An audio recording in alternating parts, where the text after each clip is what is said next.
Bonjour et bienvenue dans cette nouvelle vidéo. Tout d'abord, je vous invite à vous abonner si ce n'est pas déjà fait, afin que vous puissiez recevoir les notifications concernant mes nouvelles vidéos à venir. Aujourd'hui, dans cette vidéo, je vais vous présenter la différence entre la facture Proforma et le devis. Une entreprise édite et envoie de nombreux documents au cours de sa vie. La facture Proforma et le devis font partie de ces documents.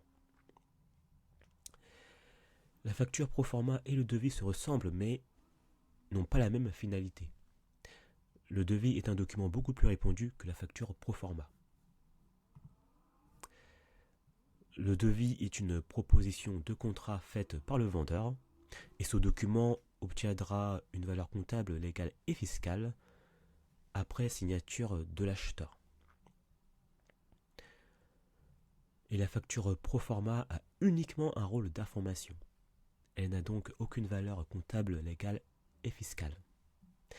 De plus, elle n'engage ni le vendeur ni l'acheteur. Enfin, le devis est notamment utilisé entre les professionnels, mais il peut aussi être utilisé entre les particuliers.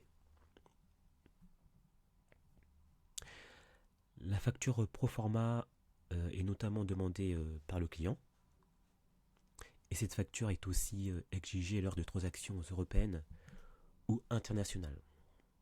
En effet, les autorités douanières peuvent s'en servir afin d'évaluer la valeur des marchandises expédiées. Je vais vous présenter les trois principaux avantages de la facture Proforma. Premier avantage de la facture Proforma, c'est qu'elle permet d'établir une offre commerciale détaillant les biens ou services à fournir, leur prix, ainsi que les conditions de vente. Cela aide donc à éviter toute confusion ou malentendu avant la conclusion d'une vente. Deuxième avantage de la facture Proforma, c'est que contrairement à la facture classique, la facture Proforma n'est pas un document légalement contraignant. En effet, elle sert d'estimation ou de devis sans obligation de payer immédiatement. Troisième avantage de la facture Proforma, c'est qu'elle est souvent utilisée lors des exportations pour accompagner les marchandises, notamment lorsque la facture définitive n'est pas encore éditée. La facture Proforma aide ainsi à évaluer les droits de douane et taxes avant la livraison. Voici maintenant les trois principaux avantages du devis. Premier avantage du devis, c'est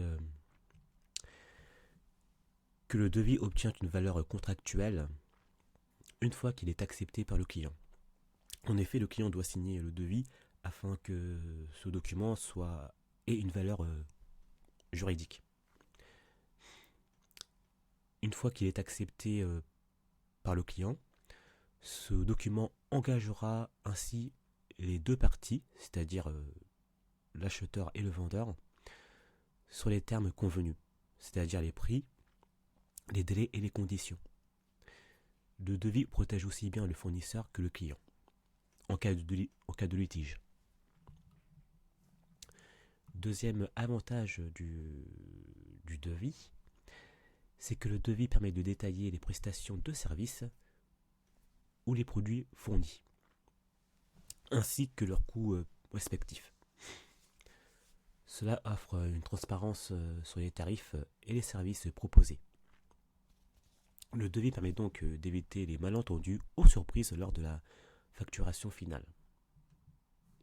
Et enfin, troisième avantage du devis, c'est qu'il peut servir de base de discussion entre le prestataire et le client pour ajuster certains aspects tels que le prix, les prestations proposées et les délais de livraison.